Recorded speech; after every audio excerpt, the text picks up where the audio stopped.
you mentioned karma, and karma is really the key here.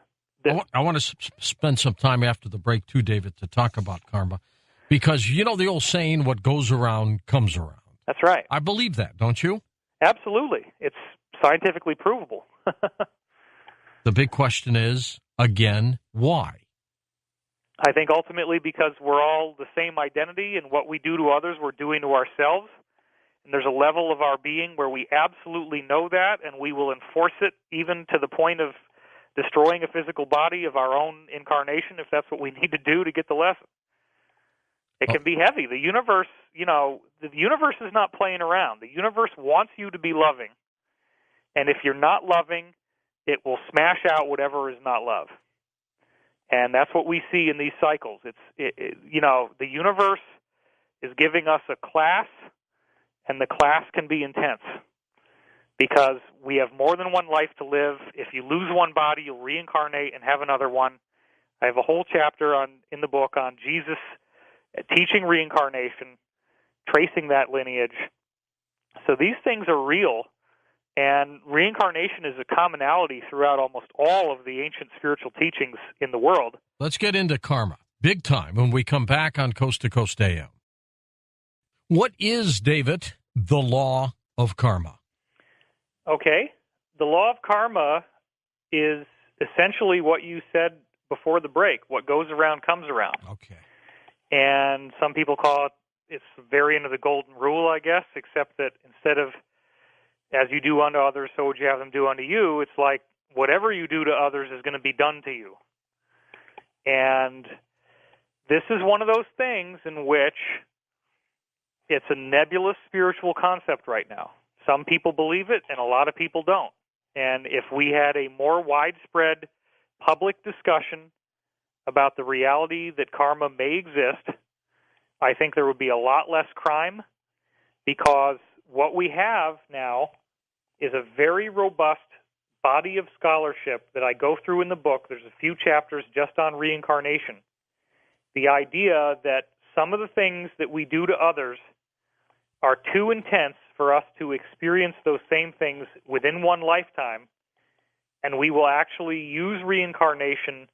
And in the afterlife, there's a series of about 10 different experiences that we all go through that was charted out by Dr. Michael Newton. And I take my readers through all 10 of those things in great detail. And what he showed was that everybody has the same experiences when they die. Everybody goes through the same stuff, and he did this by regressive hypnosis. Okay. Yeah. And bringing people, even atheists, they all go through these same basic 10 stages. And what happens is when you're in the afterlife, you now are aware that your life on earth had a purpose and that you were trying to accomplish a specific level of spiritual understanding, that your whole reason for being was spiritual, that you were here to learn love and forgiveness. And any time that you haven't done that, you yourself have to plan out the next lifetime and work in, when you're ready for it, repeating the events that you created for others. And that would include torturing somebody, murdering somebody, all that kind of stuff. If you've tortured somebody, you're going to have to be tortured. If you murder somebody, you're going to have to be murdered. And apparently, in the afterlife, we all know this, and we know that we're bound to it, and there's nothing we can do about it. Well, there's no question that your deeds and actions come back. They come back either to help you or haunt you. But think about this, George.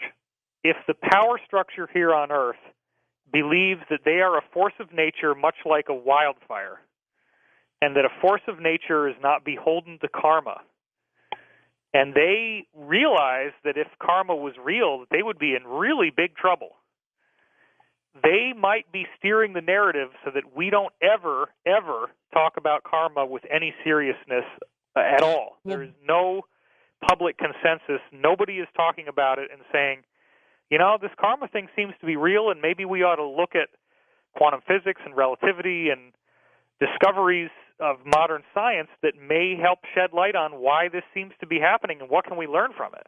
At what point, though, these power brokers, does karma bite them? It happens again and again. You look in history and you see spectacular defeats. And in fact, in the book, I show that there was a cycle relationship between the French Revolution and the Russian Revolution. And the author of the book, who wrote it in 1980, predicted in 1980 that the Soviet Union would collapse in 1991 based on nothing but cycle science. And in that same relationship between France and Russia, he was able to identify that there was a major, if you will, Illuminati-type villain named Robespierre. And this guy created something called the Reign of Terror. It was government-sponsored terrorism against its own people. They starved the people. They bankrupted their economy. They cut off all the supply lines, so people had no food and no money, and they're starving to death. And then, because people were rioting from starving to death, they instituted terrorism as an official government policy to clamp down on dissent. What happened is, only about a month after this guy, Robespierre, stages a public event, the first time people had seen him, where he himself walked down the mount like Moses with the Ten Commandments on stone tablets, and he had these fake stone tablets that he was carrying. And he was trying to get people to join this new religion he was creating called the Cult of the Supreme Being. And it was a total Illuminati-type religion, in which he's saying terrorism is just, and it's the only way that the government can appropriately respond to the people. And about a month after he did that, he was put to death in a very gruesome beheading. And I won't go into all the details because it's nasty, but it's in the book. And then the same cycle repeats itself with Stalin, the great Soviet dictator who sent millions of people into concentration camps that were called gulags. Same thing as Hitler. And the timing in the two cycles between the poisoning death of Stalin, I show clear evidence he was poisoned. He did not die naturally. The poisoning of Stalin and the violent death of Robespierre are only less than a week apart in the two cycles. And so the cycles do not treat the nemesis nicely.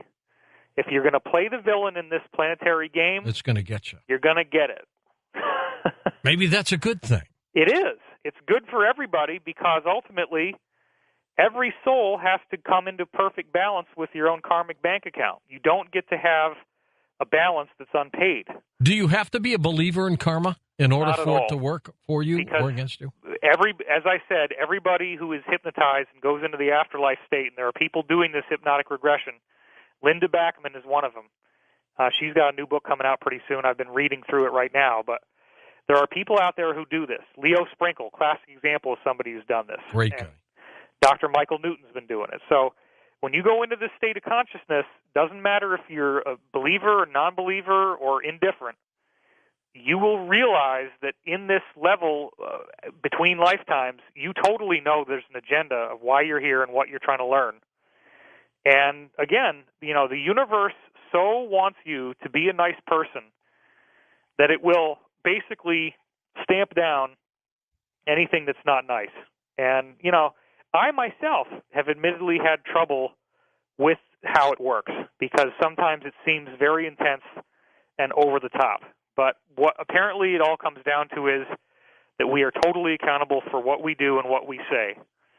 And in my life, it appears that I'm trying to balance out all my karma, and I'm just blowing it all out at once. And so anything that I do that's not in alignment, it just flies right up in my face right away.